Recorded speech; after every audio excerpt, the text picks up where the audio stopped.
Until next time, as always, peace out. Go Blazers! Bad night game, now they all know our name. Crossover, then go straight to the hezzy. I'm a dunker like Denny. Small market, yeah, we make it big. Back to my clinging our guards like Drew. You can't even move, ain't nobody stopping us. Rip City Turner, we making some noise. Pass to the present, we getting like Roy. More to be rockin', we bringing the force. Gang with a dime, that's a bucket, of course. If straight and by the dunk, you gotta move. Young and still hustling like Scoop. Come and tap in, see what's new. Blazers Uprise on the crew.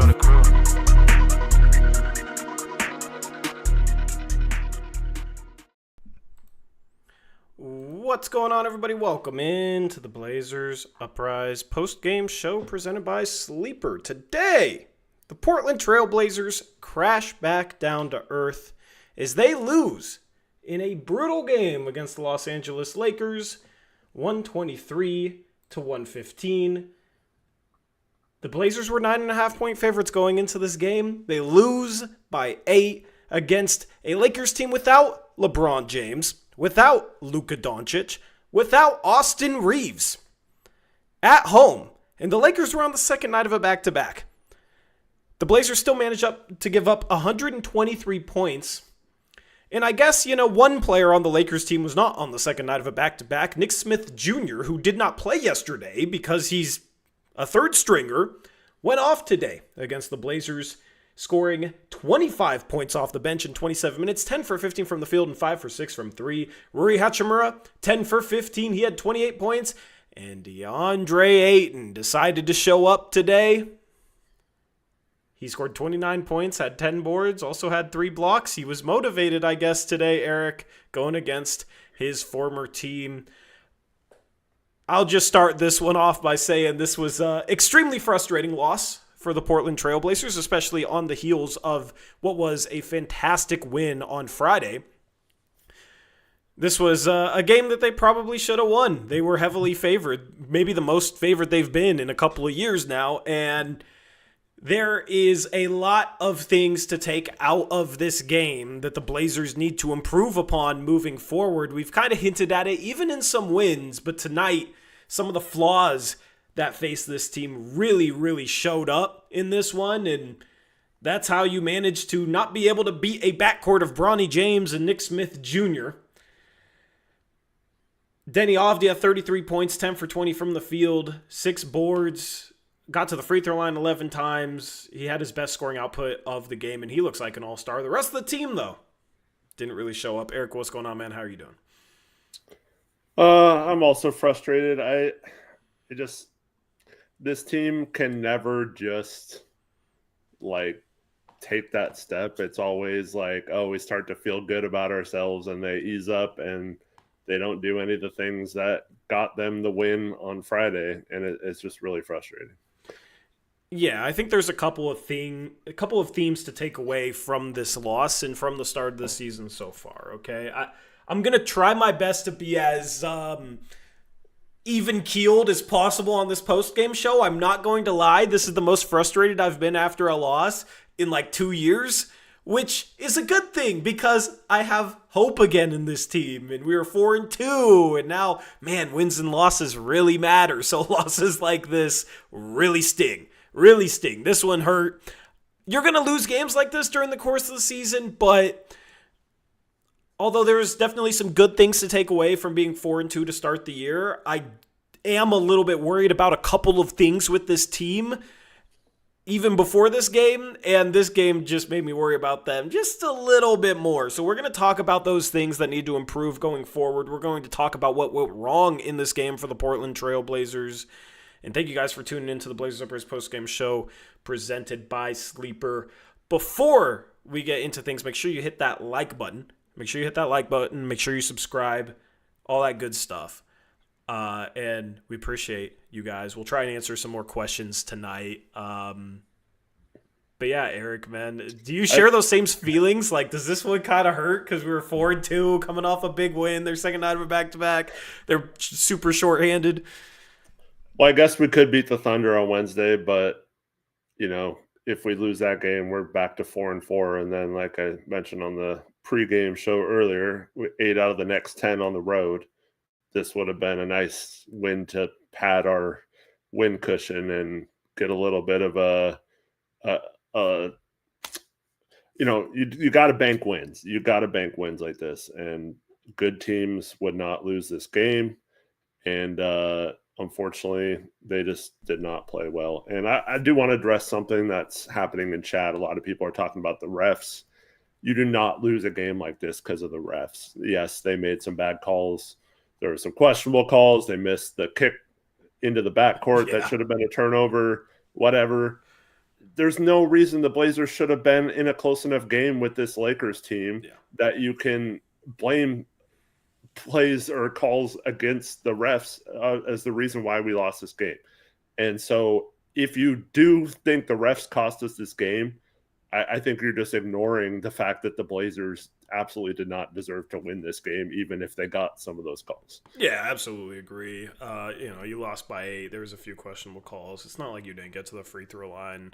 I just, the Blazers are a super aggressive team, so it's not always just going to be about free throw differential. All right. The Lakers shot 16, the Blazers shot 30, but the Blazers play downhill. A lot more. Maybe the stats don't even back that up in this game. Almost half the Blazers' shots were from 3, but they weren't shooting from the mid-range, Tom Haberstroh came up and said, yeah, we're halfway through this game. The Blazers have not shot a mid-range shot yet, which is the Blazers' shot diet. They live at the rim and they live behind the three-point arc. They died behind the three-point arc today, 9 for 40. 9 for 40 from 3, but you can sit here and shooting them, man. Jesus. You can sit here and throw up your hands saying, man, we just missed shots, but you're not the best three-point shooting team, and you're shooting 43s in a game like this, right? The Lakers only shot 23. The Lakers played downhill, right? DeAndre Ayton had 5 fouls in this game, and the Blazers didn't do a good enough a job of attacking him. Obviously, if you make more threes, you win games. Obviously, when you make more shots, you play better, and you're more likely to win. It's always funny to hear the stat, like, when the Blazers shoot above 30% from 3, they're 3-0 this year, and when they don't, they're 1-2. Like, yeah, making more shots means more points, which means you're more likely to win, of course. But there's a lot that went into this loss that you can point to as areas the Blazers really, really need to improve. The first area I want to start with, Eric, is just the defense. So the Blazers, going into this game, had the 5th ranked defense in defensive rating. And I said, that's a goal for the Blazers this year, to be an elite defense, elite meaning top 5, right? So you could look at it just on paper and say, oh, they're doing what they're supposed to. They're top 5 defense coming into this game. But the way they're doing it has me slightly worried. It has me slightly worried. And those worries kind of showed up in this game. The reason why I'm slightly worried about the defense is they are turning over teams at a historic rate to start the year. If they kept this rate up the entire season, it'd be basically historic. Like, I don't know the last time a team has forced a 19.4 turnover percentage for their opponent for the other offense, right?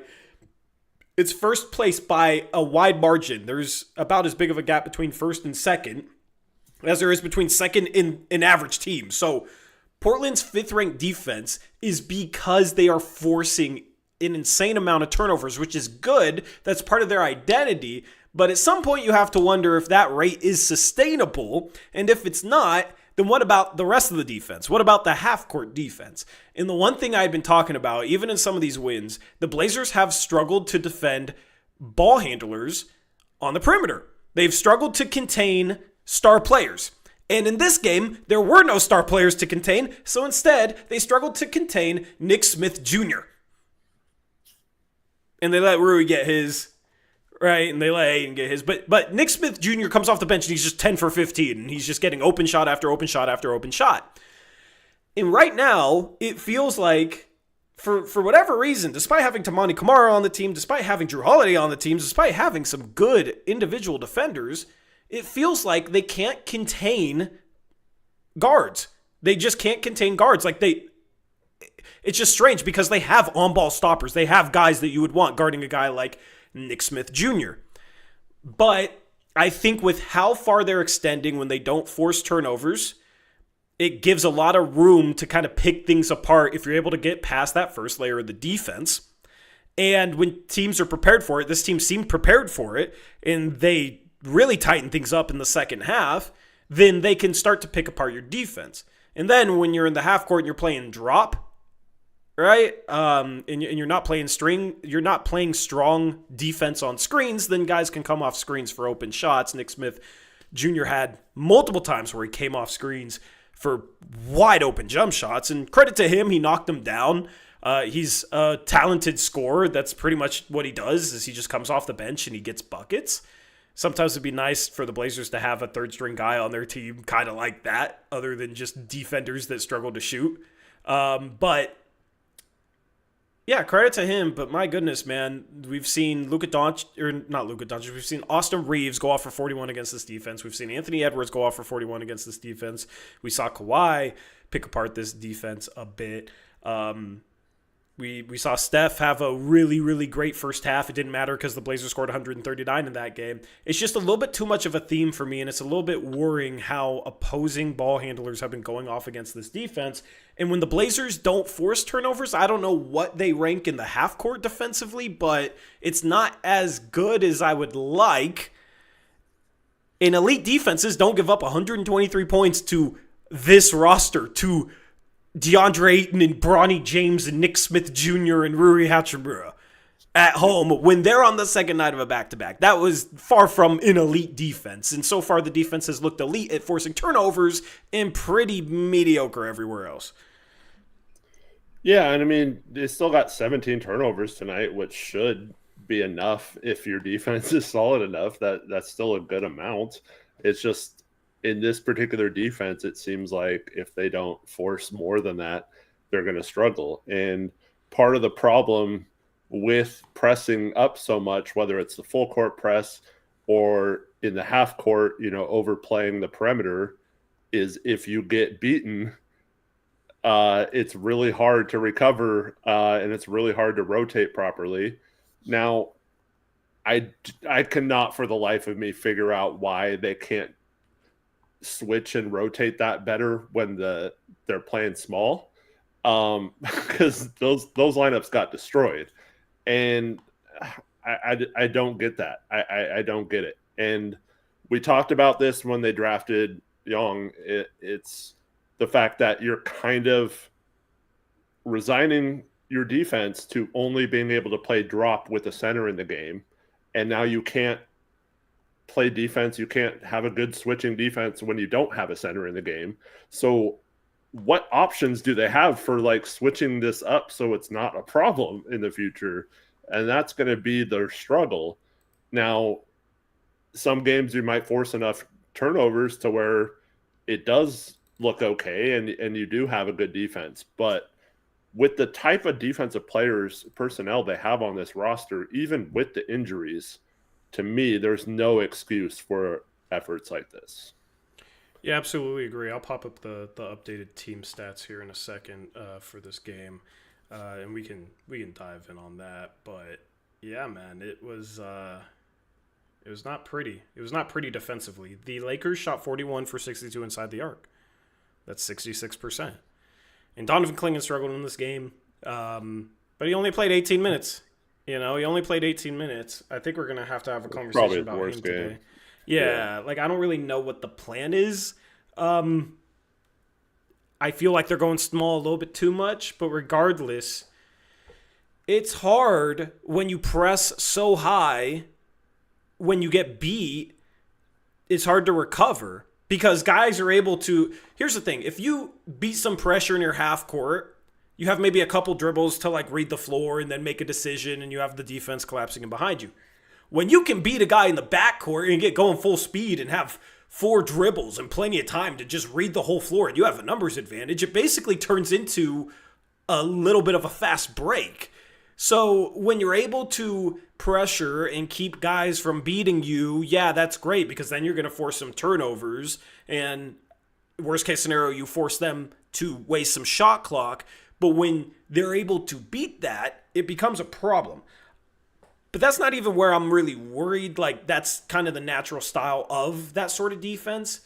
I just don't like how Tamani Kamara hasn't really been able to slow anybody down this year. You know, he wasn't able to do it with Anthony Edwards. He wasn't able to do it, tonight. And they're switching guys all over the place in terms of matchups. And when they go small, they're switching a lot.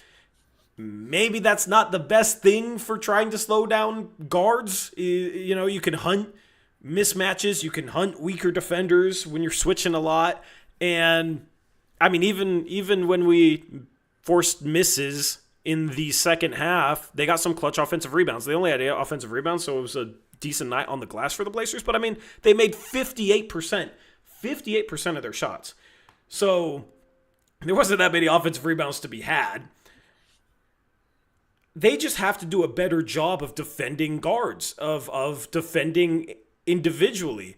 There was a couple of times where Sharp just got taken to the woodshed against Jake LaRavia, who's a couple inches taller than him. But the problem is Shane Sharp's not really a lockdown guy. You're just the one thing when Sharp's defending you, you can get to the middle of the paint, you can pump fake and then step through, and he won't play defense on it. Like, it just won't happen. Go ahead. I have a question about that. Yeah, go ahead. Why coming out of a timeout do we have Sharp matched up on LaRavia? I mean, that's a great question. It's a great question. I think it was a 2-point game at that time, and he just backed him down. Yeah. I don't really understand, but LaRavia wasn't even the guy that went off tonight. That was the guy I was worried about because he's been playing some great basketball. He only had 11 points today.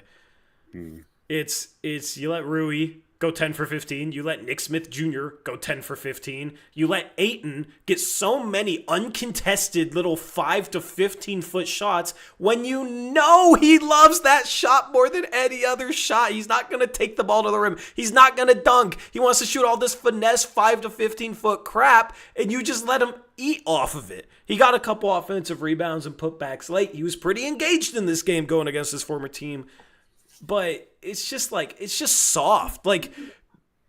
When they're defending in the half court, they're defending soft.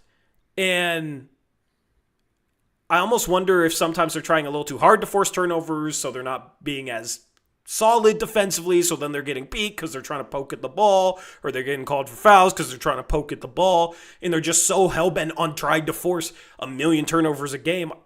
I'm starting to wonder if the rest of their defense is being sacrificed a little bit for that. Yeah, I think it is. And, it's working sometimes. But, I mean, if you're going to predicate your whole defense on causing turnovers, you would think that you would try a little harder to also take care of the ball on your end too. And when you turn the ball over more than the other team, that also leads to several opportunities for them where your defense isn't as good. So still it's tough when you're turning the ball over so much as well, and that puts a lot of pressure on your defense too. So the bad offense is also leading to tougher defensive situations. But I forgot who said this in chat, but it almost seemed like they were playing drop with the small ball lineup too. It doesn't make any sense. Yeah, I don't get that either. If you're small, you're switching trap. Mix it up.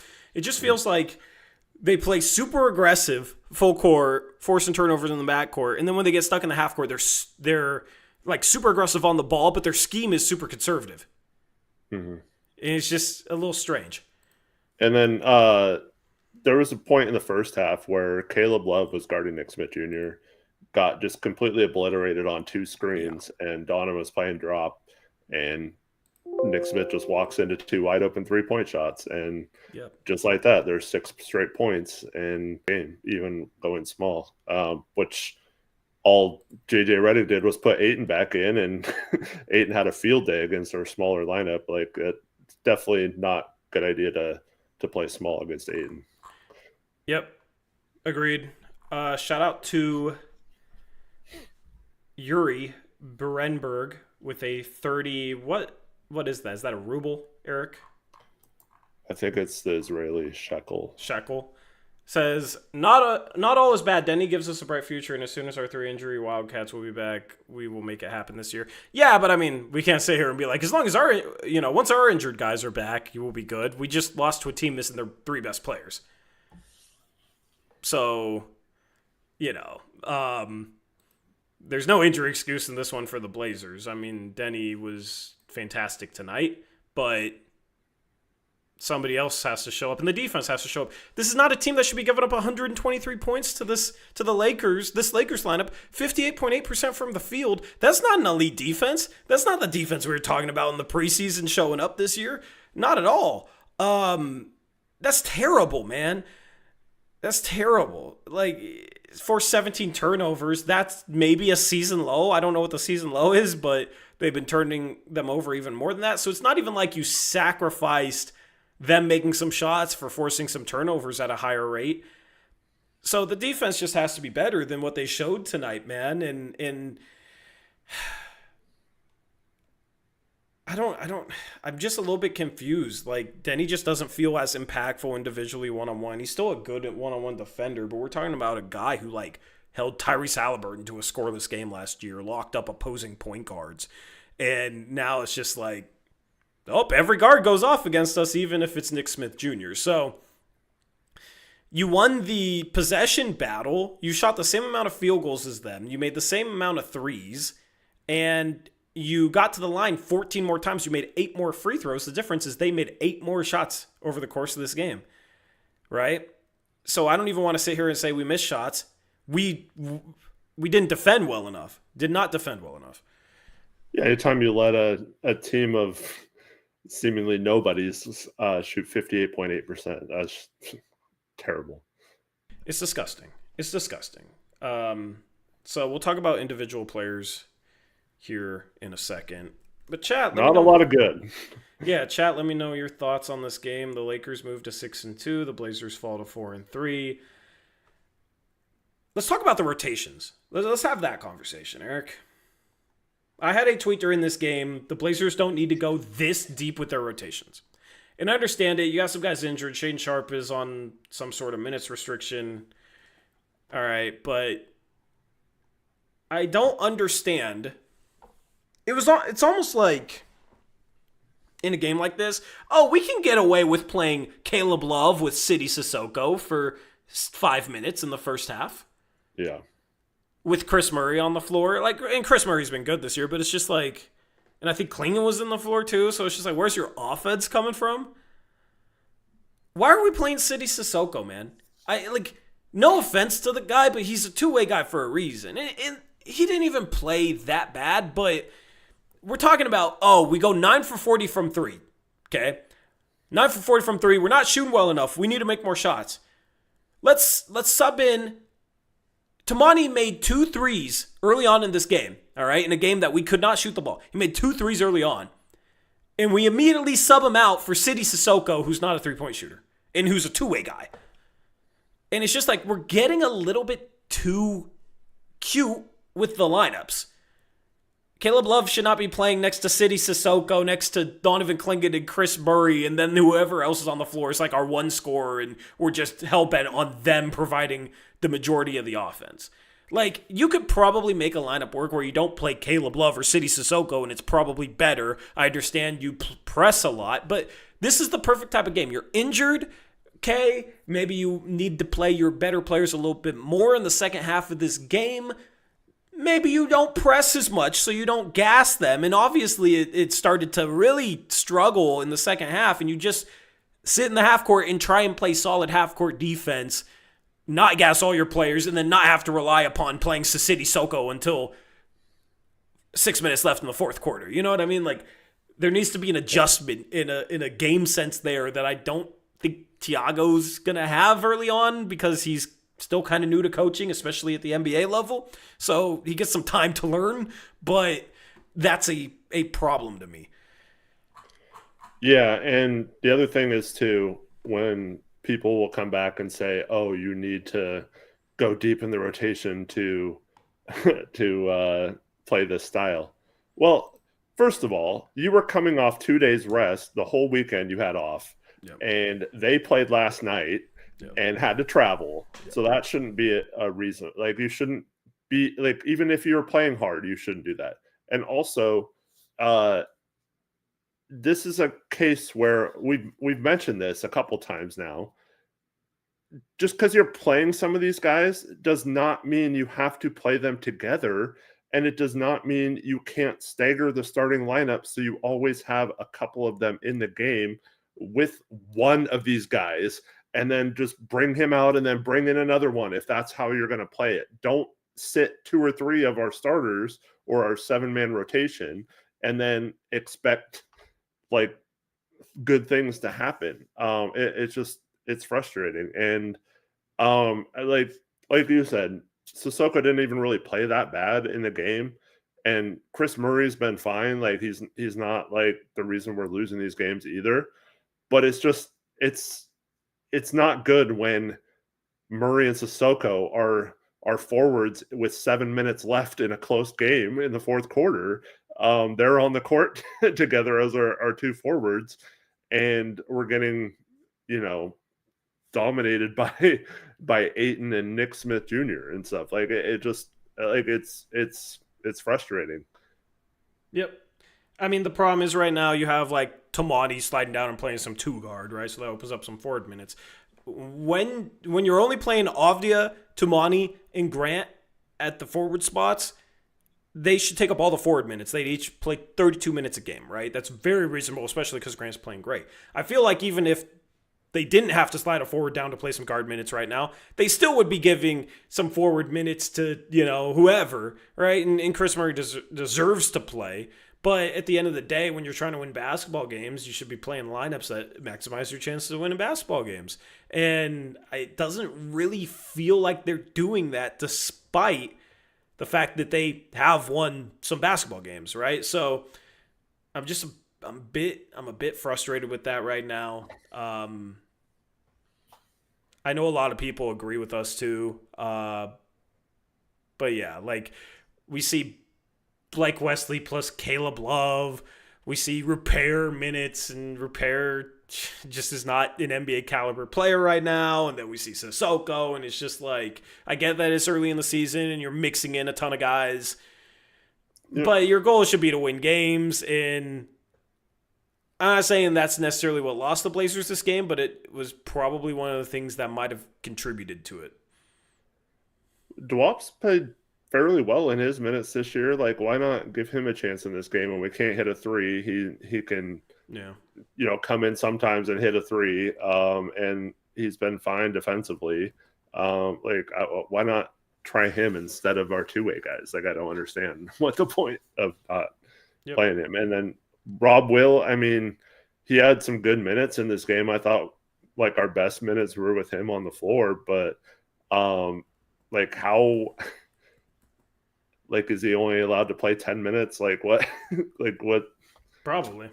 I mean, that's also frustrating because he would have really helped us out in this fourth quarter, I thought. And but can we ever play him more than 10 minutes without him getting hurt? Probably not. So like that's all we're gonna get out of him, Yeah, he was great in this game, but the health of this team is becoming a problem with the minutes restriction for him. Young Hansen isn't NBA ready. The minutes restriction for Sharp that he's on right now, and then the minutes that we're playing some guys that even with the situation the Blazers are in, they don't really have to play Caleb Love or City Sissoko. Like, let Denny handle a ball with a bench unit. You know what I mean? It's keep Denny on the floor with Grant, sub him out and then sub him back in to play with Grant, with Chris Murray and Klingon or whatever. Like, they're mixing and matching lineups so much. You're seeing a lot of different combinations right now. I feel like some of those combinations aren't optimal, aren't balanced enough in terms of offense and defense, in terms of shooting and guys that struggle to shoot. So I would like to see a better balance there moving forward. I also just don't understand why Caleb Love plays, because they kind of sparked a run when Caleb Love comes in and Nick Smith Jr. comes in, and Nick Smith Jr. started cooking him. Like, Caleb Love wasn't getting through screens. We have no help on screens. So then Nick Smith is just walking into wide open shots and starts to go on a run. And then Caleb Love gets an open three and he bricks it because, as we've tried to warn you guys, in college, he was like a 30% three-point shooter. He hits some tough threes, so he looks like a great shooter on his highlight reel, but he doesn't consistently make threes. He's not a consistent shooter at all. He's the type of guy that needs a ton of shots to try and find a stretch where he can get hot and then make shots. It's just not, he shouldn't be taking 20 shots a game to find a hot streak and then hopefully make 8 of those 20 shots, right? That's just not going to be conducive to winning games at the NBA level. So it's a problem right now. It's part of the reason they lost this game. But then again, you look at some of the players that they're playing, and it's hard to really make an excuse in terms of like roster. The guys that did not play well enough. So I'm sorry, David, but he says Blake Wesley is the key for our defense. That's pathetic if that's the case. Like if our 15th roster spot a minimum contract guy, granted, like I trust me, I think Blake has played really well in his minutes this year, and he was definitely coming in and being a pest on defense. But if he matters that much to our defense, we are in big trouble this year. Yeah. We're not a playing team then. If that's the key to our defense. If Scoot's healthy, he's probably not playing. So what happens to the defense in that scenario then? You know, he's a great value on a minimum contract. I think this team missed him a little bit tonight. He's a pest in the backcourt. It fits into the style of play perfectly. But here's the thing. The Blazers have so many good defenders. They have so many good defenders that you should not be reliant upon Blake Wesley for your defense to not give up 123 to the G League Lakers, plus DeAndre Ayton and Rui Hachimura. Mm-hmm. Like, if our defense is that dependent on Blake Wesley, then man, all right, the rest of the defenders aren't good enough.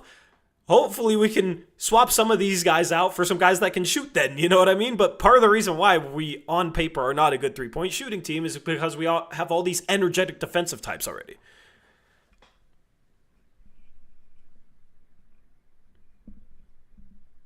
Yep. And, I mean, Young doesn't even play tonight, right?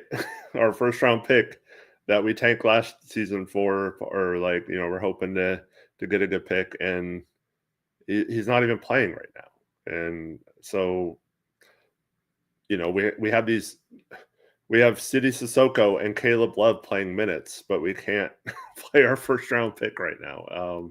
That's also a problem. So, and it's just going to add fuel to if we had a different player right now that was contributing, you know, like we wouldn't maybe have some of these issues. That's a whole nother conversation. Sorry to get off on a tangent. No, it's all good. It's all good, man. So, chat, let me know what you guys think the Blazers need to do with their rotations moving forward. I mean, go ahead. I just want to say one thing about Thiago. Like, I think definitely we should be, you know, critical and judge his moves and all that kind of stuff. I thought his challenge tonight was terrible. Yeah, that was like you don't challenge that call at that point of the game. I felt that was bad, and then that could have maybe saved us later on, maybe when we could have challenged a different call. But I keep trying to be fair to him. He just got thrust into this position after the regular season had started. You know, he has coaching experience, both as an assistant in the NBA and overseas. But I'm trying to give him like a bit of a pass, hoping that he'll learn from some of these things. I think he's trying to do what he is used to doing and playing all these rotation guys, but I think he's going to learn pretty fast that you might not be able to play this style 100% of the time. And once again, in the fourth quarter, when the offense gets slowed down and we can't run and we're not turning the ball over, what happens? Once again, everyone's standing around watching Jeremy and Denny and Sharp try to take turns going ISO one-on-one, and we have no offense, and we lose to teams making shots in a close game. Like we can't we can't have our offense be predicated on this fast-paced system and creating turnovers when in the second half of this game they had 11 at halftime, so they only had 7 in the second half. I believe, right? 18 total or 17 total. They only had 6 in the second half. That you can't play that way. You need to develop some sort of offensive system that's not solely based on playing fast and that style. And it's also, if that's tiring out guys playing against a team on a back-to-back when you had 2 days off, then it obviously needs to be tweaked a little bit. So hopefully as the season goes on, Thiago will start to pick up on some of his rotation mess-ups, some of his style of play maybe not being 48 minutes, and maybe start to focus more on the half court on both sides, offense and defense. But right now, until that happens, we have to be a little critical of those things. So hopefully he learns from him. Definitely not like killing the guy or wanting to like saying he can't be the coach long term or whatever. I think there's still plenty of time for him to learn. But as of right now, I think he's kind of struggling with that. Yep. I need to add you to this scene, but we do have the box score. Here we go. All right. So here's the player stats from this game. I agree with everything you said on Splitter. It's hard to judge him, but basically the offense and the defense is far too reliant upon forcing turnovers in the backcourt. Or like bringing the ball up the floor, which you're going against NBA teams, man. It's not a style of play that I think is conducive to success in the postseason if the Blazers were to get there, because teams are going to prepare for that more so than they do in the regular season, and they're going to be ready for this stuff, and they're going to find ways to pick it apart. Like, the style of play, I don't want to say it's gimmicky, because I don't think that's like a real thing. If something works in a situation, then it works. I think you could maybe use that word if you're just trying to explain, like, it's going to struggle against good teams. It's going to struggle in postseason basketball, because postseason basketball, you know, like, you can play fast, but a lot of teams struggle to play as fast as they do in the regular season in the playoffs. Like, it's a grinded out type of game. It's more half court based, and teams aren't just going to have these silly turnovers. They're going to be more prepared for it, and especially when they see it game after game after game in a series, they're going to adjust, and that's where the Blazers have to counter. That's where they have to counter. That's where they have to have a foundation underneath the style of play where, all right, we're not going to press. We can defend you at an elite level in the half court too, right? And get stops that way. Oh, we're not getting out and running because, you know, maybe we're not pressing like maniacs, or maybe you're taking care of the ball. Okay, in the half court offense, we can generate good looks and make some shots and get things done that way. This Blazer team just, I don't know if they're capable of consistently winning half court games. I think that's the big question right now. Can they win half games that get slowed down and stuck in the half court when they're not forcing turnovers? They're just a little bit too dependent upon it. And it's something to monitor, and it's something for Thiago to figure out, man. It really is. Because here's the thing with our offense. We're setting very few on-ball screens. And like that's statistically backed up. I think it's the third lowest rate of on-ball screens in the league. It was a graph on Twitter, right? From my eye test, we're setting very few off-ball screens, which means, in general, we are rarely screening. They're rarely screening on or off the ball. So all your advantages rely upon just passing the ball around, cutting, and creating one-on-one.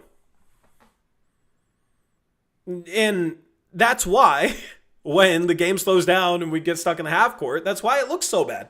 Because we don't have one-on-one players. The funniest example of that was that play where Chris Murray dribbled around for like 15 seconds and no one was moving at all. And he was like, what the heck? Someone cut. And then Denny finally cuts and he gets an and one, right? Yeah.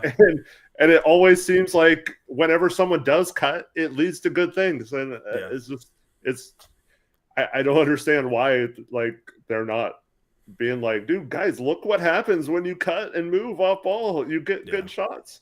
And look what happens on these possessions where you stand and watch Jeremy dribble for 15 seconds. Like, did you see the explanation of the Heat's offense on, I think it was Prime, where it was Bam Adebayo and Norman Powell talking about the way they run their offense? Yeah. I feel like the Blazers are doing something extremely similar. Mm-hmm. If you guys don't know the clip I'm talking about, I highly recommend you go watch that clip.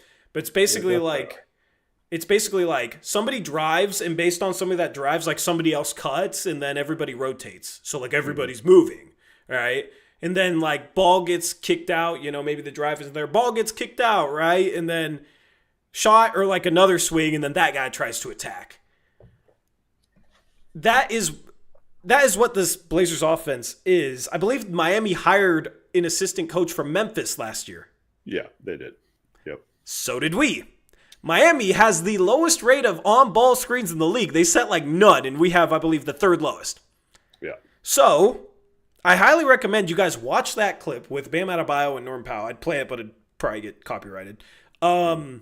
Because it is very insightful for what the Blazers are trying to do offensively.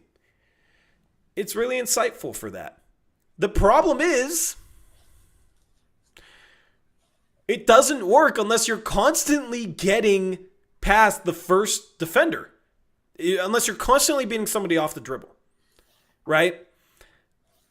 And the Blazers don't have enough guys that consistently beat somebody off the dribble. Also, I feel like it doesn't really work that well if you don't have shooters, because you're basically playing 5 out. Yeah. I also think this is part of the reason why Donovan Clingan is playing less minutes and why he's been rendered a little bit useless offensively. Because what is he? He's a great screen setter and he's a roller. Mm-hmm. He's a great screen setter and he's a roller. We're not using him as a pick and roll big hardly at all. We're not using him as that. So, okay, he's playing in like the dunker spot a little bit. But like there's possessions where he's just camped out behind the 3-point arc. And it was cool when he was making threes at the start of the season, but he's not making threes now. He's shooting like 20% from 3. So we have this 7-2 big that sets great screens and should be like a good, pick and roll, dump off threat, finish around the rim. I think his finishing looked better coming into the season. And we have no use for him with the style of offense that we're playing, because we're basically playing 5 out, dribble drive, kick, swing, try and dribble drive again. And without the shooters, by the way. Without the shooters. So when you're kicking, right, when you're doing these dribble drives, you're running into more traffic, more defense in the paint. And then when you're kicking to City Sissoko or Caleb Love or Chris Murray. I know Chris Murray's had a good season this year, but I mean, he's still... Not from 3, yeah. He's still shooting... I don't know what he's shooting from 3, but he was 0 for 2 today. Going into this game, he was 33%. So now he's probably down under 30%. Well, Tori, I have a question about all this that you mentioned. Okay, so when did we decide that was going to be the style? What do you mean, when did we decide? Like, when do you think they decided that that's how they wanted to play? Do you think it was after they made offseason moves or prior to the offseason, like heading into, like, at their exit interviews, did they talk about how next season we need to play this way and that's how they based their summer? How do you think it went down? Because everything you said makes sense until you realize, why would they draft Young Hansen if those are exactly his strengths too, right? The playing the roll man, passing out of the roll, setting good screens, Ironically, you know what player is perfect for this system? The guy that Memphis drafted. That's the guy that's perfect for this system. The guy that you traded the pick. The guy that has our hat on. That has our hat on. He's perfect for this system. He's like, I couldn't imagine a better prospect other than like maybe Cooper Flagg or VJ Edgecombe for this system in this past year's draft. Good 3-point shooter, good passer for a wing, 7'2" wingspan, 6'6", can attack a closeout. So my question is, so like everyone wants to give this front office all these props or whatever, but as you're mentioning, we don't have the shooter still. We have no shooters. Nope. So how are we supposed to play a drive and kick to 3-point shooters offense if we don't have the shooters? Yep. And why are 2 straight years we've not made the playoffs? I mean, last year we didn't really tank until the very end, but the year before that we definitely tanked like a part of the season to make sure we got as high of a draft pick as we could, and we ended up with 7th and have the greatest lottery luck, whatever. But what do? We draft back-to-back centers with those first-round picks that are not meant for this type of offense necessarily. And so my question is, why is our decision-making in the front office not aligned with the style of play the coaching staff wants to play? Offensively. It's aligned defensively. It's not aligned offensively. Yeah, so I don't understand the thinking there if we're using our greatest resources to acquire players that don't necessarily fit that system. Yeah, no, I fully agree. Especially like you mentioned, there was a perfect player for the system right there for us to take. Kirk Horse says with this type of offense, Ayton would be awesome. No, Ayton would be a terrible fit for this offense because you need space in the mid-range for guys to cut into when somebody drives, and Ayton takes that up. Like, you need a big in the dunker spot to leave that space in the mid-range for somebody to cut over the top, or, you know, you need a big that knows where to be on the floor to give space to cut, or you need a big that can shoot threes, and Ayton is neither of those, so he would just clog things up with the way they run things. You know, he'd be good when you can hit that dump-off pass to him, but it's reliant upon, like, anybody can cut, anybody's moving around, anybody can drive, anybody can shoot. The problem is you don't have the anybody can shoot part. You have a lot of guys that struggle to shoot. And, you know, I mean, even if, like, Matisse Thybulle is healthy, right? He's one of the scariest guys dribble drive-wise when he puts the ball on the floor. You know, he really struggles handling the ball. Blake Wesley can't shoot. He literally can't shoot, right? And you're playing Sidney Sissoko, who can't shoot. Caleb Love, honestly, just not really a shooter. Shaden Sharp can't shoot threes, man. Like, he shoots a lot and he makes a few, but he is not a good three-point shooter. He was 1 for 7 tonight. He was 1 for 7 tonight. Before this game, on the season, he was 26.7%. Shaden Sharp is not a shooter. Like, he's not a shooter. Donovan Clingan, not a shooter. Robert Williams, not a shooter. You got so many guys that aren't shooters, and you want to play an offense that is basically 4 out or 5 out and predicated upon having guys that can shoot because it's a drive and kick based offense. And you shoot 43s on top of that and make 9 of them. This is why in a game where they are shooting under 25% from 3, they're still shooting 40 of them. It's like a part of their offense. And then they sit here after the game and say, oh yeah, we didn't make shots tonight. Well, there's just a disconnect. As Eric said, there's a disconnect between the front office and the coaching staff because you're running a system that the roster doesn't really fit. And the thing is, it looks fine when you force a million turnovers and you're getting out and running like crazy and then have a hot shooting night, right?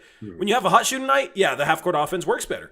When you're forcing a bunch of turnovers, you're not playing in the half-court. So when you put 139 on the board against the Golden State Warriors, yes, it looks really, really good. But what happened? They had a hot three-point shooting night and they forced a bunch of turnovers. That's why they put 139 on the board. It was funny because I had a tweet early in that game talking about how just the offense looked so ugly, like in the half-court as they started slow.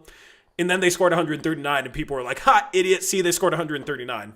And people were victory lapping on me. But the bigger point is the half-court offense versus being able to get out and run in transition. The half-court offense is always going to look better. Any half-court offense is going to look better when you get hot from 3, of course.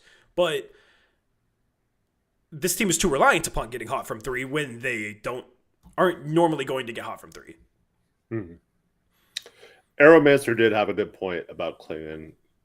His usefulness in the offense is getting offensive rebounds, and he has been doing a good job of that. He didn't get a ton tonight, I don't think. He did get some tips. And, you know, he got fouled on a couple, so he did some useful things on the offensive glass, but that's really, I mean, we haven't, the nights we shoot like a terrible percentage, and still win. A lot of that is because he's cleaning up the glass. So that is where he can be useful, I guess, in this offense. But your point about Ayton is, and I think this is why Scoot struggled a lot driving at times his first 2 years, is like he would often drive right into Ayton Yeah. and right into where he was. Like he was always camped around the free throw line. And it's tough to run this type of offense when someone's always clogging the middle of the paint, because it's already we've said this all offseason, unless they get some shooting help, this is how teams are going to play them. They're going to seg into the paint and not allow the drives, and then you're kicking to players that you don't the other team isn't going to respect shooting. And so yes, you could hit some threes. Like Tamani hits 3 threes in the first half, or in the first quarter, maybe even in this game, and it looks like, oh, it's going to be a nice Tamani game or whatever. And then I don't know if he hit a 3 the rest of the game. Maybe he hit one. He made one more in the fourth quarter. But at one point he was like 3 for 9 after hitting his first 3 threes. And so, man, it's tough, man. I'm not trying to get too down because it's just one game, but like this is a bad loss, man. It's a very bad loss. Like, this team has good things going for it. But they need to build more of a foundation, and they need to do different things offensively, man. Like, start running more pick and roll when you get stuck late in a game, like, and nobody's creating advantages, and you're just waiting on somebody to create an advantage to spark your offense, because your offense needs dribble penetration to run. If you're not getting that dribble penetration, start running some pick and roll. Like, put Klingon in the game, start running some pick and roll, switch things up. Switch things up. I will say, you brought up Scoot. I do think this offense fits Scoot really well. But also, like, I think running more pick and roll fits Scoot really well. Mm-hmm. So the thing is like the league is trending towards what the Blazers are doing a little bit more, but the Blazers are doing it to an extreme amount. Why is that though? Because the Pacers and the Thunder. Yeah. But I feel like the pick and roll will always be useful to like hunt mismatches and to create separation. So I don't understand like completely abandoning it. Yeah. Especially when you have good screen setters, like we mentioned. Both Young and Klingon are good screen setters. Yeah. No, I don't get it, man. I don't get it. You don't got the roster for this offense. Arrow, I don't even know who that is. Let's start talking about individual players. Denny Avdia continues to play like a star, 33 points, 6 rebounds, 2 assists. He's the one guy that can consistently knock down threes and create on this team. It was Drew Holiday, except for tonight. In recent games, like, Drew Holiday's done a really good job at that. Tonight he struggled. We'll talk about Drew. He was 4 for 11, 0 for 6 from 3. Tough shooting night from him. But Denny, 3 for 9 from 3, 10 for 20 from the field, 10 for 11 from the free throw line. If you had to pick all-star teams today, he's probably an all-star. Yeah, I mean, it's got to be at least a fringe all-star, like in the conversation. If he got left out, he'd definitely be on the snub list. Yeah, well, I think you have to pick 8 international players this year, so I think that might... I don't know if that will work in his benefit or against him. But you got 8 international players that will be all-stars this year. So he was averaging a shade under 23 a game before this game, so what? He's at 24 points per game now. It's going to be fun to just watch his points per game through the course of the season, you know. Let me do some math. What is it at now? He was 136 before today, so now he's at 169 after 7 games.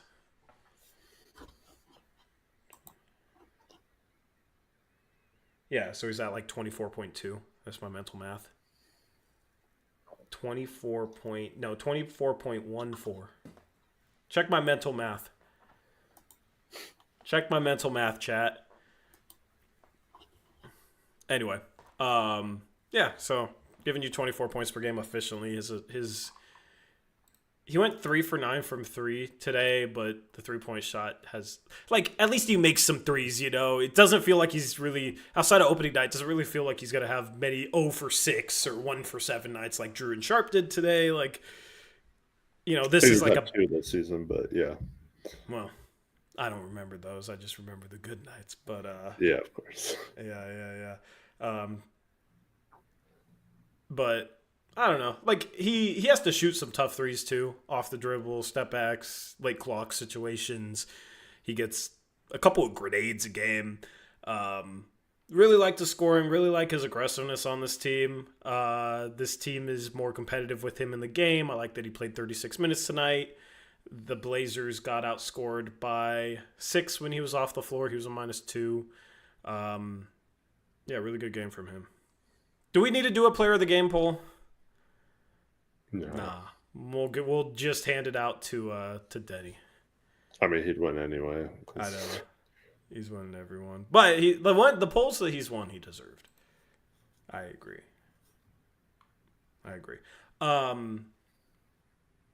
Shane Sharp, 23 points, 8 for 17 from the field, 1 for 7 from 3, 6 for 8 from the free throw line.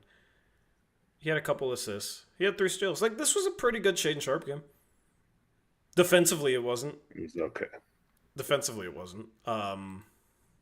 But yeah, like, he was 7 for 10 and got 8 free throw attempts. 7 for 10 inside the arc and got 8 free throw attempts. So when he put the ball on the floor, good things happened. When he attacked, 1 for 7 from 3, though, man, I wish he could shoot. I really wish he could shoot. He had 2 terrible turnovers where he dribbled the ball off his foot. One he lazily went back for and got. Yeah, I think it was LaRabia dove to the floor and got it when he should have easily gotten it. And yeah. I'll say this was a pretty good Shane Sharp game statistically. There was some things that annoyed me, especially him getting the ball with 3 seconds left near half court and not getting a shot off and trying to drive and the buzzer going off. Like, dude, how do you not look up at the freaking clock above the rim that you're driving towards? Like, have some recognition, you know, on defense. You're facing a clock, man. You can glance at it and you can know time and score. Like, it was the third quarter. He didn't even need to know score. Just know the freaking time on the clock. There was just multiple possessions where it was like, man, this team is not locked in, and he especially is not locked in today. And he scored when he put the ball on the floor. He had some good scoring moments. He had 7 boards, so like he did good things in this game. But there was just a few possessions, defense, and that play that I'm talking about at the end of the third quarter. I think it was the third quarter where it's just like, dude, where's your head at right now? Where's your head at? Yeah, there's no excuse for that. You got to be more aware on the court. I mean, he did have that hustle where he saved the ball from going out of bounds and stuff. Like he's had some random times where he's dove for balls this year. But overall, I feel like he's back to giving up on plays on defense. He's getting taken one-on-one and just letting the guy, like, he turns his back to the ball too much. For some reason, he just gets twisted around. And then, he's not taking care of the ball like he should. You know what the turning the back to the ball is like overplaying the passing lanes. Yeah. You know, and it kind of goes back to trying to force so many turnovers and trying to play the passing lanes too much. You get back cut, you know, or you don't see ball, like sacrificing the defense to try and get turnovers. I know in a limited role off the bench, he shot well from 3 his rookie year, but I see all these people like, when is Sharp going to get his 3-point shot back? It's like, what? What do you mean back? When is he going to improve his 3-point shot? Yeah. Not necessarily get it back. I mean, I think he's below what he was last year right now, but all those same people were the same people on. All those same people that are saying that were the same people on Reddit who were hating on me because somebody made a thread with a clip from the stream where I said Scoop might be a better 3-point shooter than Shane Sharp. I mean, I feel like the reputation of him as a shooter, or like the idea of him as a shooter, is doing a lot of uplifting here compared to what the results have been. Because the results have been brutal. He was 31% last year. He was 33% the year before, and after this game, he's like 24% so far this season in 7 games. And you can't just sit here and be like, oh, it's just a 7-game slump. I mean, maybe it's a slight slump compared to shooting 31%, but on average, he's not much better. Like, he's just not a good enough three-point shooter. And defenders don't have to play him tightly on the perimeter at all. He has to learn how to shoot threes if he ever wants to become a star. He has to. He has to be able to shoot the 3-ball. He has to be able to make tough jumpers. Right now, it's like he can't even really make the easy ones, man. And it's still early. He still has time to improve, but it doesn't really look like he's improved. His entire career, he's been on a downwards trend. So it's hard for me to sit here and be like, yeah, one day he's going to figure it out from 3. All he's done is just decline slowly from his rookie year for whatever reason. So some of his shot selection, but he's definitely not, if he shot the same shots he did his rookie year, I still feel like he wouldn't even shoot 36% that he did his rookie year. I do find myself wondering every game what would happen with Sharp if he was in an offense that did have him move off ball and had plays off ball for him, because it's whenever he gets the ball, it's almost all just ISO crap, and we're not running much pick and roll, so he's not getting separation that way. He's not really beat the guy off the dribble type, especially against certain defenders. So it's hard when I'm like, why he's not shooting well? Why are we not having him be the cutter to the basket or the slasher guy or try that role versus just continuing to put up these threes every game and hope he starts hitting them? I mean, some of it's on him for how many he shoots. He started off this game shooting that a really one contested 3, and it's just like, dude. The one he shot from like 5 feet behind the line, dude, you're not a good enough shooter to shoot those shots. I was like, dude, stop, man. His shot diet has not been great this year. So this is from before this game. The stat is from, it's not counting this game, okay? Per 36 minutes, do you know how many threes he's attempting? Per 36? Yeah, like, what's your guess? What's your guess? What does it feel like he's attempting right now? Probably like 7 or 8. 9.9. Yeah. Per 36, 9.9 threes a game at 26.7%, Eric. What was Anthony last year? Anthony last year, that's a good question. That's a great question. He might have been like 12, but I feel like he played almost 36 minutes a game. Anthony last year was 9.3. Okay. He's shooting more. He's shooting threes he's getting up threes at a higher rate than Anthony Simons. Now, to be fair, part of it is Thiago's offense is based on shooting. Like, he wants, but like, even if they're not shooters. But I think this is part of the problem with this team. We're having non-shooters shoot all these shots, and that's not going to win you many games. If you're shooting like 7.5 a game, 8, couple bad shots, I'd be like, okay, yeah, sure, the offense. But when it's like handoff with 19 on the shot clock, 18 on the shot clock, and he's going to shoot it 4 feet behind the line, contested early in the shot clock, it's like, that's not even his offense. That's just Sharp just saying, all right, I'm going to chuck a 3. I'm going to chuck a 3. And it's like the bad shots he never makes. Like, he does not make tough threes. And it's just like, dude, why do you keep shooting these? He is shooting so many freaking threes. So many freaking threes. There is no reason for him to be shooting 10 threes per 36 minutes at 27%. That's insane. That's a higher rate of threes than Anthony Simons. And he hit his wide open one. Yeah. Catch and shoot one. I just Yeah, I wish Yeah. he wouldn't force it as much from three. It's ridiculous. Like, See, this is where.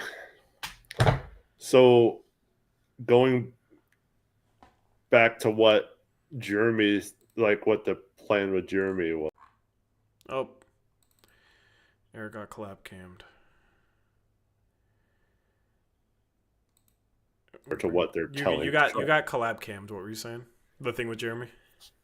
That you know how they told Jeremy to only shoot threes or get to the basket and not really shoot mid-range shots. Yeah. I'm wondering if that is also being told to Sharp, and that's kind of messing with his style a little bit, because I do think a lot of his game is also pulling up from the mid-range, and when you try to eliminate that completely, I think he's just like, oh well, I should shoot this three instead of drive 2 steps in and shoot a 15-footer. And as we saw with Nick Smith Jr. tonight, that's not always the best strategy to not or to just shoot threes if you're not a great shooter. He was a really good mid-range shooter last year. Let me look at. This is just going to be small sample size, 6 games, but percentage of field goal attempted by distance this season.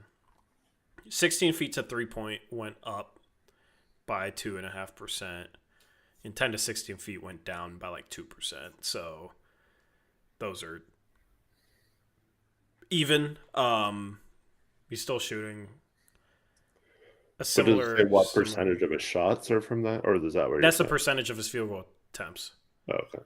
Yeah, so that's the percentage of the shot he takes. It's honestly like his shot diet by range is very similar to last year, because last year he took a bunch of tough threes too. Like he is basically doing exactly what he did last year. He's just shooting even worse from 3, and he's shooting according to Basketball Reference, 20% worse from 0 to 3 feet. His rookie year, he was 71% 0 to 3 feet. His second year, he was 57%. Last year, he was 75.5%. And this year, he's 55%. The 75.5% is probably not sustainable. That's an insane mark. Like, he was insane finishing around the rim. I think he kind of overachieved a little bit, you know? This year, like, that's down massively. From 16 feet to 3-point, he's shooting 23%. That's down from 40% last year. So, like, the jump shooting is down, the finishing down, like, just everything's down. Everything's down. His turnovers are up. His assists are down.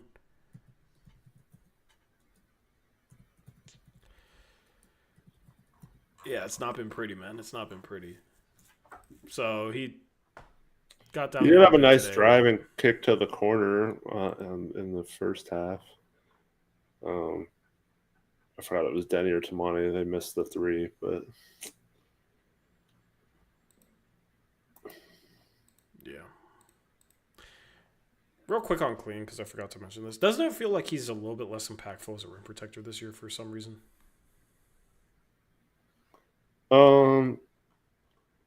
well, I don't know if I don't know what the stats will say, but I feel like teams aren't going to the rim as much against us. Let me look that up. Defensive shot distribution. I thought I saw him on a list that was still pretty high in terms of rim field goal percentage. In terms of this year. Yeah. Rim percentage, we rank 11th defensively in defending the rim, defensive rim percentage. In terms of deterring, we're 20th. Last year, we are going small a lot more than we did Yeah. last year with Ayton and Clinton, though. last year we were 7th defending the rim, and we were 21st in deterrence, so very similar. Very similar.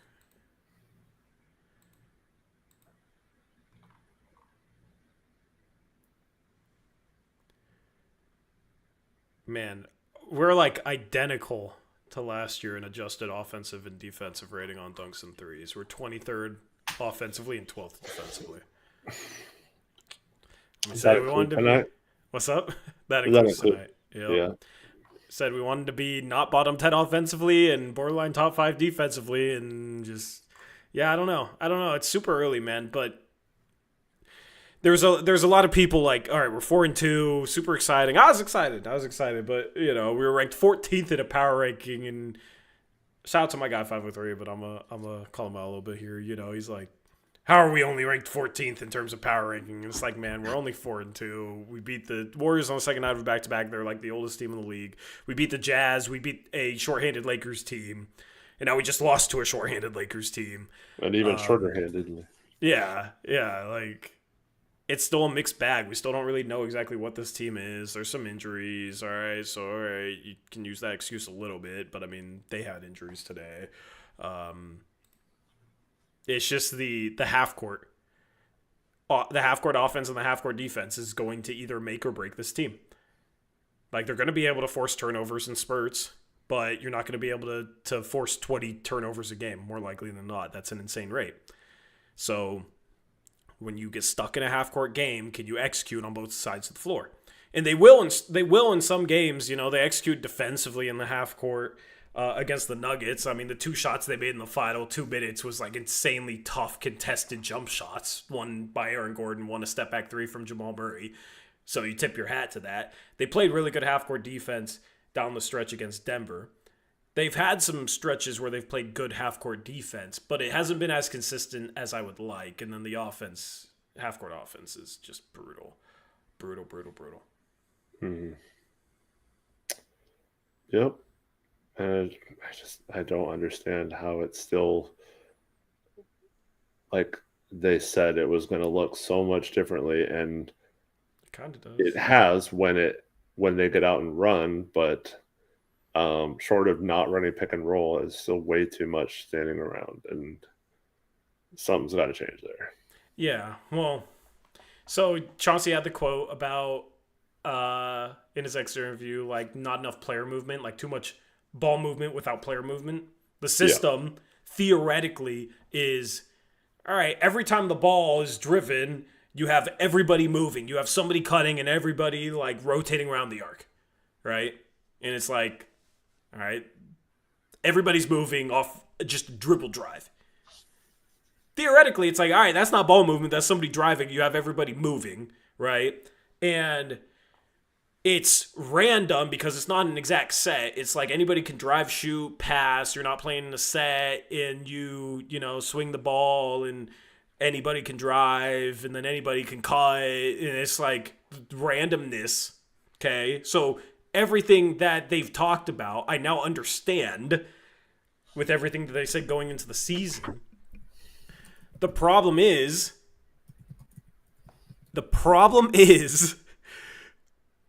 that type of offense, even though it sounds completely different from last year, and theoretically it is completely different from last year, when you're not getting dribble drive, all of a sudden it turns into what exactly we struggled with last season, where the ball gets swung, somebody can't attack his guy one-on-one, so then everybody's standing around, so then the ball gets swung, and everybody's waiting for the guy to drive so they can cut or move or blah, blah, blah. And then you have somebody with the ball and no movement, and he has to try and break a guy down one-on-one in order to spark the movement. And that becomes exactly what Chauncey talked about was an issue last year. So they try and put in the system that theoretically is like the opposite of that, but is too predicated upon getting dribble drive and beating your initial defender to spark this movement. If the ball's up top, there's not enough movement elsewhere at all. They don't set enough screens. That's the thing. Like, when you have the ball up top, it shouldn't just be you have to try and get a step on your defender to spark all this movement. It should be, all right, we're sending a stagger away. We're slipping a screen, and then we're passing to that guy, and then the defense has to rotate to help, and then we get the defense con rotation. Then all of a sudden, we're kicking to guys that have defenders closing out at weird angles late to them, and then they can drive, and then you can always spark something out of off-ball action, screening action, right? Because you're giving somebody an advantage somewhere by screening their guy, and you're making the defense make decisions on how to defend screens. When you're playing when you're playing this system that they're running that doesn't have much screens, that is predicated upon somebody breaking down the defense in order to spark movement, you are solely predicated upon the person with the ball to beat his defender off the dribble, and the Blazers don't have good enough players at beating their guy off the dribble. That's why it becomes ISO heavy, and that's why when it slows down in a close game against a good defense, the whistles start to get swallowed a little bit, you're not getting as many calls, all of a sudden the defense is allowed to play a little bit more physically, and then all of a sudden it's like, man, we look awful. We can't beat nobody's moving. We can't get to the rim. We can't beat anybody off the dribble. It's a design. It's just a design flaw. It's just a design flaw. And unless they figure out a way to put more in, I think it will continue to be a design flaw. Unless they trade for freaking Giannis, where it's like, all right, Giannis, here's the ball. Go drive through 3 defenders because we know you can, and you can spark our whole offense that way. It'd be a great offense if you had Giannis in shooters.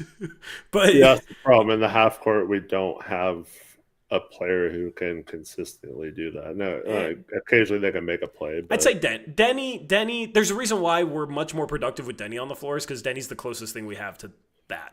But this is also why we have turnover issues, is because we're so reliant on people like Denny and Shaden and Jeremy to just put their head down and get a basket, and that's just not always going to be like the easiest course of action, and it's leading to a lot of mistakes.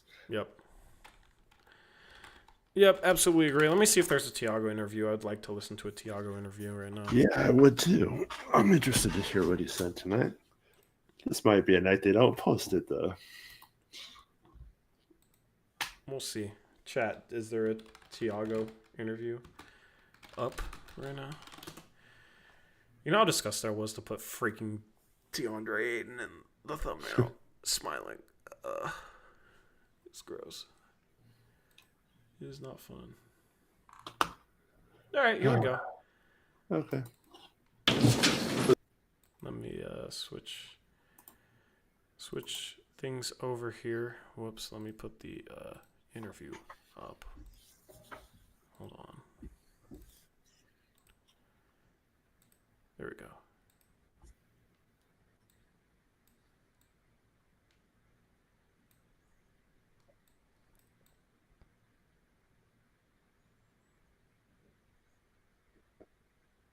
All right, here's what Tiago Splitter had to say tonight.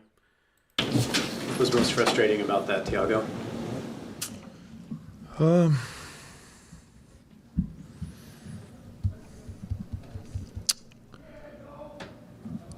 I think, some nights you got to give them credit. They play harder than us. They shot the ball better. We were not as aggressive, but one of those nights that, we could not dominate with our defense, and they just shot better than us, and in a lot of ways. So, 58% for 2, 39 for 3. Just too comfortable. We could not impose our rhythm, and you got to give them credit. They play well. You seems a little bit frustrated at the end of third quarter when they failed to give the ball quick for run, and a couple more from there. What's go through your mind? I don't remember exactly when was it. It's at the end of third quarter, and when somebody make a layup, you was trying to convince them. It was just like one of those possessions where we can get about 2 for 1. And we were too slow to take it out. We were not focused. I think we had 5-6 seconds to get a shot, and they will have another offense, and we will have a second shot. So we could have 2 for 1 situation in that. That's why. Talk about them playing harder than you. Do you think some of that is like a letdown mentally from the players because Luka and LeBron in Austin Reeves' room? Hopefully not. I was afraid of that before the game, and usually that happens, right? Like 2 stars like that don't play, and then their guys gonna step up. They hungry, they wanna play, they wanna, prove their coach they gotta play more minutes, etc., etc. So, and we were too passive. We started the game on a bad one, call a timeout, and then we did a better quarter after that. But from that, the Lakers just better. They just shot the ball better. They were getting to the spots they want. But like I say, I told the guys, and we win together, we lose together. This is a team lack of everything. We gotta go watch the film, get better, and see what we can do better against OKC. You think this might also be part of it is how hard you guys are playing? That there's going to be like letdowns, games like this at some points where you guys kind of just run out of gas. Could be, but NBA is like this. Everybody's in a tough schedule. Everybody gotta play hard, and we wish we were not there tonight. It seemed like they really started to get some of the momentum midway through the second quarter. What led to that, and why was it so hard to get some of that control back after that? Yeah, I think a little bit we were missing our shots. We couldn't. We shot 22% for 3, but I think we could not, impose our defense. I think they were getting the shots they want. DA got the shots he wants. And then what's his name? Nick Smith Jr. played a great game. He just changed the whole pace. We could not guard him. He got the mid-range. He started to hit threes, pull-up threes, and then he was passing to DA. And but credit to him. Great game by him.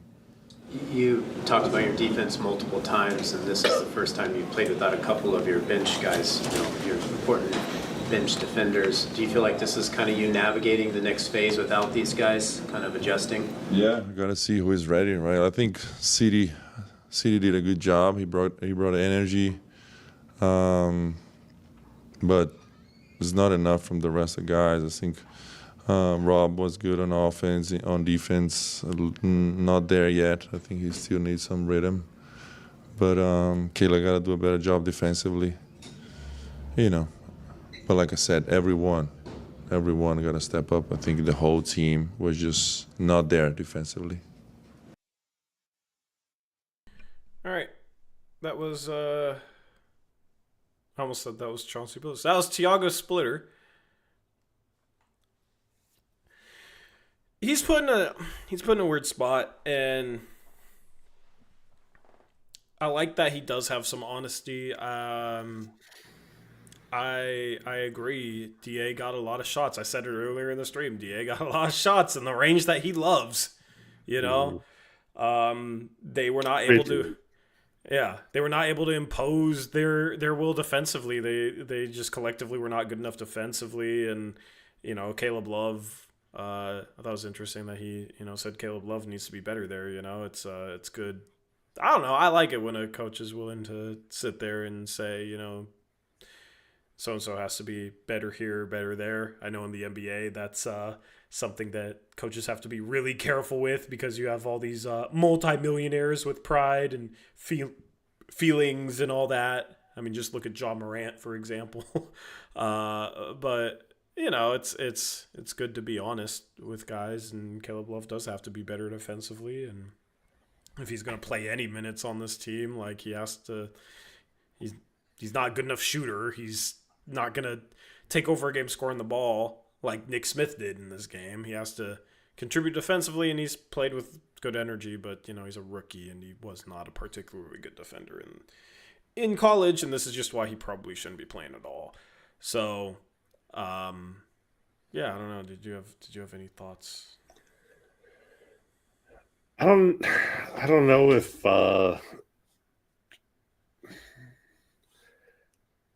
if you were the coach and just for the record, I'm not saying that either of us would ever be a head coach or better than a head coach.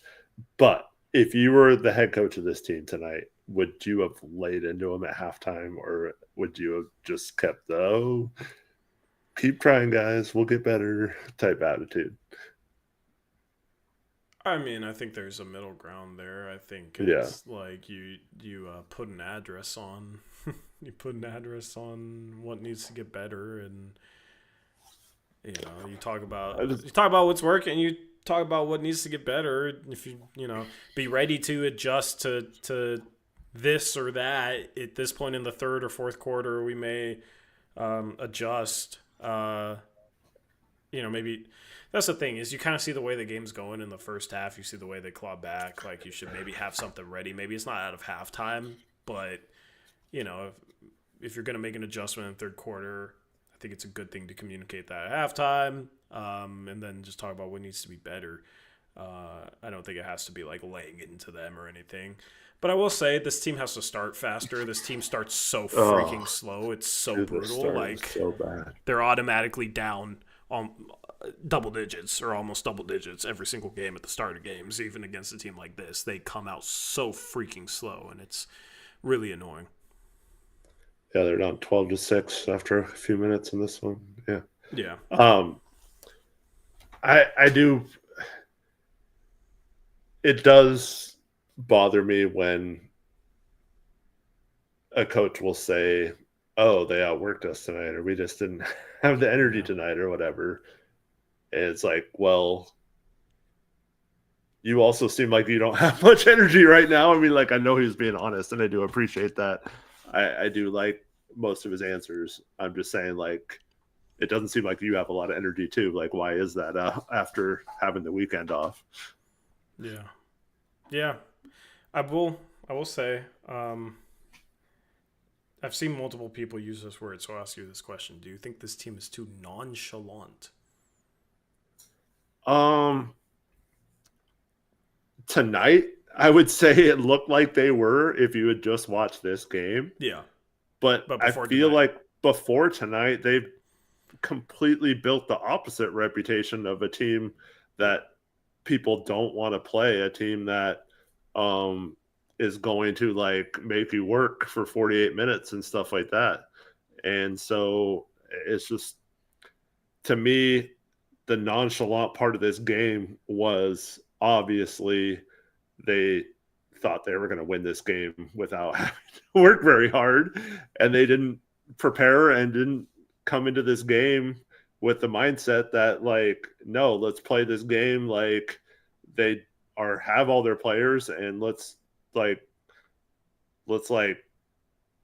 in any hope they have of coming back. And that has been an issue for the Blazers outside of the second half of the Warriors game, is they have really failed to just put a team away when they get up. You get up 10, 13 points or whatever it was in this game, and you let them back in. You get up another 8 points or whatever it was in the second half, and you let them right back into the game. Like, they haven't found a way to, like, just put a team away yet. You want to know why that is? Is a lot of these runs where they get up, it's because they're forcing turnovers, and then the opposing team calls timeout, settles down, and then stops turning over the ball. Mm-hmm.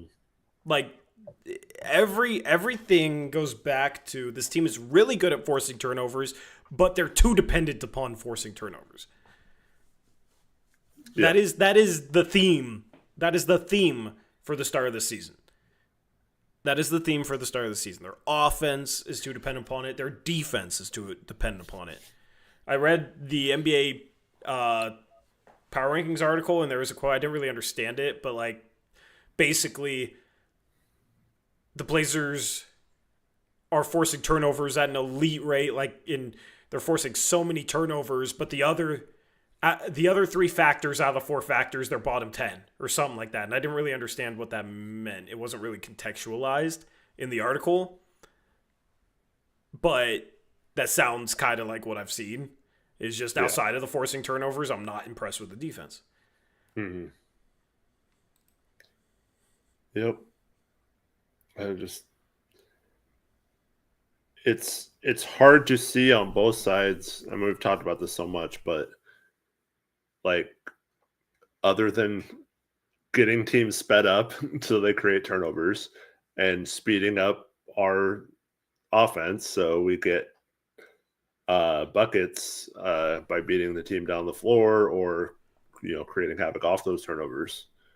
It's hard to see what else we have. It's difficult to know what our defensive game plan is outside of just pressure them full court and use a lot of energy and stuff, which is fine. It's a good defense to have, but you also have to be able to match up better and switch and not play drop when someone's killing you in it and do all these things. You have to be able to adjust within that too if your defense isn't forcing those turnovers or you're getting beat down the floor and they're getting easy baskets because your defense is still trying to make it back from half court. So I'm just wondering at what point they're going to tweak it a little bit to make it so when we do get in these close games in the fourth quarter, they at least have something different they can go to when you can't just speed up a team and they've kind of beat our zone or not our zone, our press and kind of figure out how to attack us. Yep. The Blazers are going. You're going to find out where exactly the Blazers are, I think, after this next game against OKC. That is the true ultimate test, right? They were tested with Denver. But Denver tends to struggle with athletic teams. That's kind of like the type of team that is their, worst matchup. I think the Blazers match up with them pretty well. OKC looks unstoppable. It looks like they might win 70 games this year. They are 7-0 on the season, I believe. They do have a game tomorrow, but I mean the Lakers had a game last night, so who knows if that changes anything. The Thunder play tomorrow on the road against the Clippers. Does it seem like the past few years we've been terrible after getting more than 1 day rest?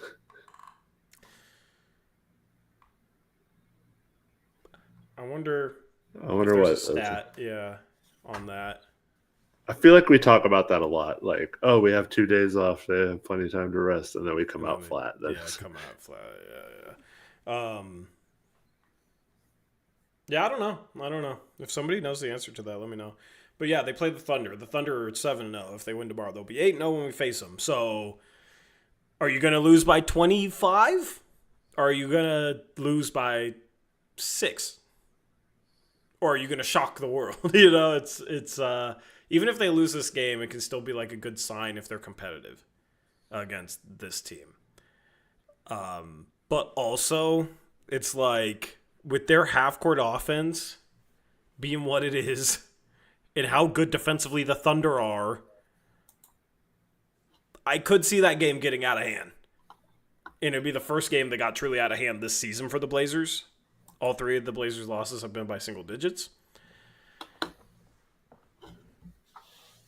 The Blazers have to execute in the half court or they have to have a hot shooting night. Like, they probably either have to shoot above 40% from 3 or they have to force a ton of turnovers. I don't see them having a ton of success in the half court otherwise. I also think this is a big game for Tamani. He has not been as effective defensively as he was last year, and I think why is that though? Because I'm struggling to figure out why. I do think he's being a little over aggressive. I think he's playing too much into other players, and also, now the word's out on him that he's going to. You can't move at all when you screen him. You can't do certain things around him, or he's going to not necessarily flop, but he's going to take that contact and fall over and So that's kind of because he wasn't great at just getting like steals and blocks and stuff last year. It was all like his impact was all just drawing fouls pretty much as turnovers, not necessarily traditional stats.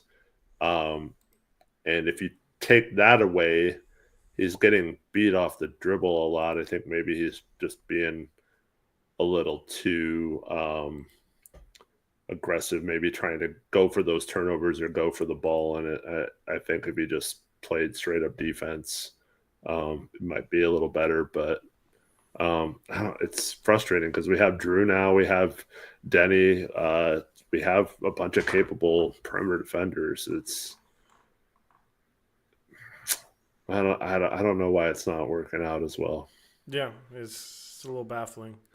It's a little baffling. I think some of it is, run and drop.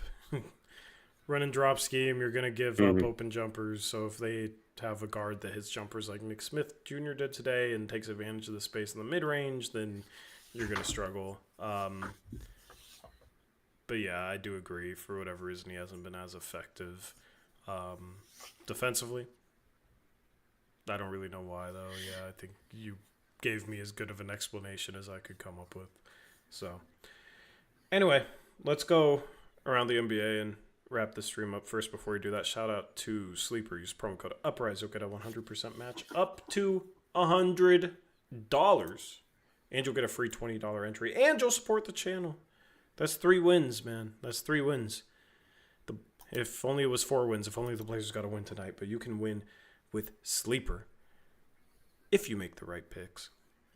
If you make the right picks. If you know the NBA or NFL. NFL's been brutal for me this year, man. I give up at the NFL, but NBA has been fun to follow along with, and it's always fun to put a parlay on a Blazers game and pay attention to it as a Blazer game goes on, so you guys can get in all that action and get in on that fun with Sleeper. Promo code Uprise. Thank you to them for sponsoring the channel. Let's go around the NBA. Let me pop up a scores graphic for everybody. All right. So here are the scores from today. We're going to start off. I mean, we've been recapping the Blazers-Lakers. We're going to just move on past that one. We're going to start with the Pistons. They beat the Grizzlies 114 to 106. Ja Morant returns today off his 1-game suspension. He has 18 points, 10 assists off the bench. For the Pistons, 26 points and 14 rebounds from Isaiah Stewart. Also has 4 assists, 4 blocks. Terrific game for him. Cade Cunningham had 33 points. Ron Holland, 14 points off the bench for the Pistons. And then for the Grizzlies, Cedric Coward today, Eric, 17 points, 6 boards, 2 assists, 5 for 9 for the field, and 3 for 6 from 3. Could have really helped out the 3-point shooting. But do we have to do this? Every single time. I'm salty, all right? Every single time we have to do it. You got the Rockets beating the Mavs 110 to 102. The Mavs having a brutal season so far. They are now 2-5 on the year. The Rockets moved to 4-2. The Rockets led by Amen Thompson, 27 points for him. And then Alperen Şengün had 26, KD 21 for the Mavs. They had 29 points and 12 boards from PJ Washington. Cooper Flagg was 5 for 10 from the field, 12 points and 5 rebounds for the rookie. The Knicks beat the Wizards 119-102. You called it in picks against the spread, Eric. This would be their, the Knicks haven't looked too hot this season, but they looked good today. 119-102 win, led by 33 points and 13 boards from Karl Anthony Towns. And then for the Wizards, they were led by 19 points, 8 boards, 7 assists from Alex Sarr, who looks really, really good so far in year 2. The Jazz beat the Celtics. Ignore the Mavericks logo. Mavericks down there twice. They did not lose twice. They lost twice tonight. They did not lose. Let me see if I can. Let me see. Let me update terrible this, night. He'll drive me crazy. And I need this for the video we're recording tomorrow. Yeah. Imagine if you had double headers like baseball. The Jazz shocked the Celtics, all right? So the Jazz now 3-4 on the year. They surprised the Celtics on the road. Without Walker Kessler. Without Walker Kessler. They got 31, 5 boards, 4 assists, 31 points from Keontae George. And then 20 points from Lauri Markkanen. Yusuf Nurkic got the start today. He had 11 points, 11 boards, and 4 assists for the former Blazer. Good to see him still playing and having some good moments. And Kyle Filipowski, 13 off the bench. Then for the Celtics, they were led by 36 from Jaylen Brown. He's been great. 18 from Peyton Pritchard. Anthony Simons had 15 points, 2 assists, 1 board, and 26 minutes off the bench. Have you seen how down his assist numbers are? Like, they're basically just using him as a shooter right now. It's Who's that? Simons. He's yeah. averaging under 2 assists per 36. Yeah. Yeah, they have reduced his Not the role. ball much. Yeah. Do you know who hit the game winner in that game? No, I did not. I didn't know there was a game winner. Yusuf Nurkic. Did he hit a game winner? Yeah. Ooh. Let me look at the play-by-play. Beautiful. Yusuf Nurkic. When did he hit it? Oh, with 0.6 remaining. Oh, I got to see that clip. That's awesome. That's awesome. Yusuf Nurkic game winner to beat Anthony Simons and the Boston Celtics in the year of 2025. It's still weird that he's on Utah. I know. It's so strange. CJ's on Washington. Yeah. You got the Bucks beating the Pacers 117-115. Speaking of game winners, Giannis Antetokounmpo hit a fadeaway 18-footer. Ridiculous shot. Yeah. Ridiculous shot to beat the Pacers, who are having the season from hell without Tyrese Halliburton. But honestly, I think they're embracing hell because this is going to be a tanking year, and they're going to end up with one of the big three and be right back to contention next season. I think that's how this goes for them. Unlike the Pelicans, they got their pick back. Yeah, yikes. Yeah, the Pelicans, man. Oh, we should have that pick or Cedric Howard. Anyway, not to keep doing that. 33 points from Giannis, 13 boards, 5 assists. 5 assists. And then Ryan Rollins has been playing great lately. He had 7 turnovers in this game, but he had been having some good moments. Pacers had 32 from Siakam. He's been having a good year, but it's not really enough to win them games right now. The Timberwolves beat the Nets 125-109. Dante DiVincenzo, 25 points. Julius Randle, triple-double, 19 points, 11 boards, and 10 assists. Naz Reid, 21 off the bench. The Brooklyn Nets, it's always interesting to look at their box score because they just play so many random guys. Yegor Demon shot 2 shots that weren't threes, Eric. He shot 2 shots inside the arc, and he was 1 for 2. He finally shot a shot inside the arc. Ben Seraph has been benched. And Danny Wolf, garbage time minutes. Yeah, they're starting Tyrese Martin. Tyrese Martin right now. Yeah, they're not good. They're really bad. The Nuggets bounced back from their loss to the Blazers. They beat the Kings 130-124 at home. Despite Russell Westbrook trying to get revenge on the Nuggets for letting him go. He had 26 points, 12 boards, 6 assists, 10 for 17 from the field, 3 for 6 from 3. So Westbrook almost led the Kings to a win in Denver, but 34 points, 14 assists from Nikola Jokic took care of the game there. In the final game of the night, the Heat beat the Clippers 120-119. Bam Adebayo, 25 points and 10 boards. 21 from Norm. The Blazers play the Heat on Saturday. For the Clippers, 27 points, 4 assists, 4 steals from Kawhi, 29 from James Harden. That is around the NBA. Did you guys hear Westbrook comments on Nuggets not bringing him back? No, I did not. If you want to post them in the chat. I missed those too. Yep. Anyway, anything else you want to dive into on this disgusting game? No. I did want to mention the poor start, but you finally mentioned that. Gotta start better, man. I don't know why they can't get a better start in these games. Yeah. takes time to warm up the energy, you know, or something like that. Yeah. Yeah. At home team against the team that traveled last night. Yeah.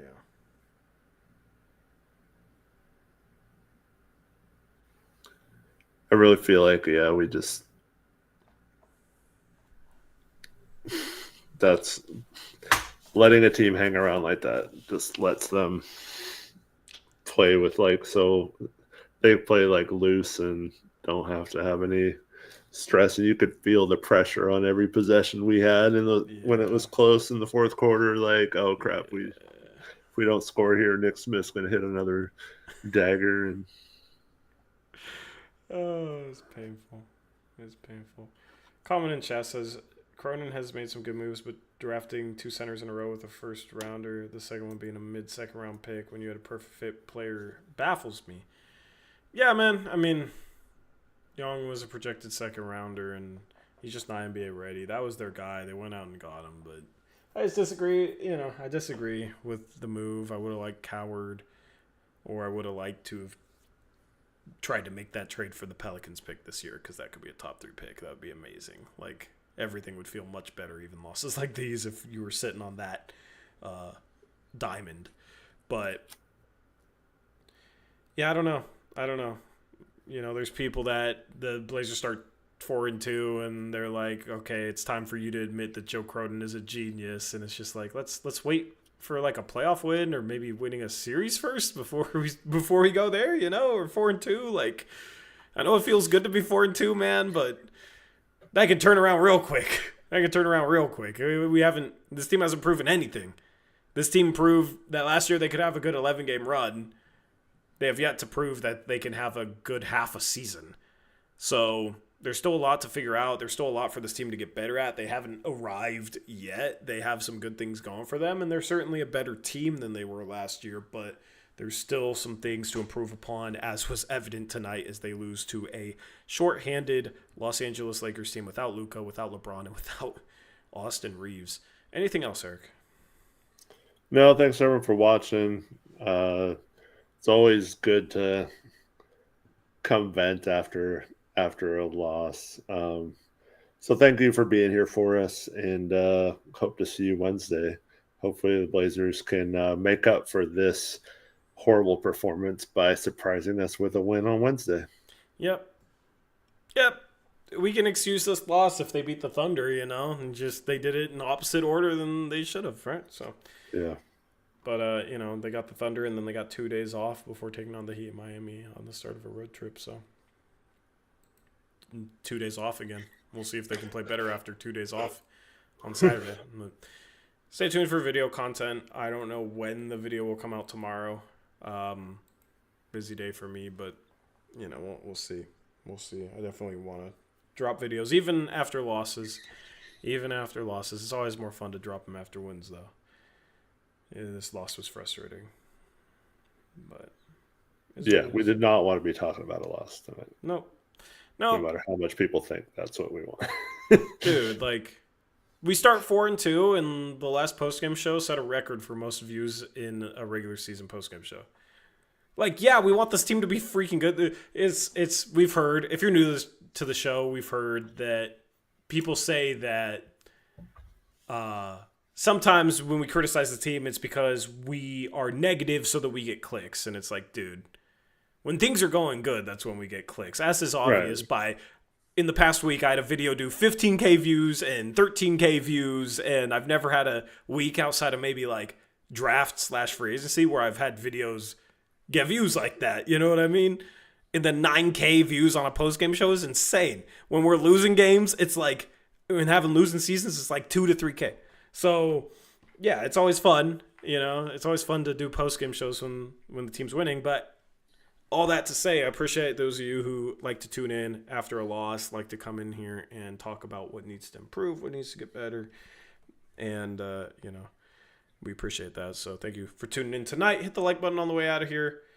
Easiest way to support the channel, use promo code Uprise on Sleeper if you want to get in on the NBA action. With that being said, we're out of here.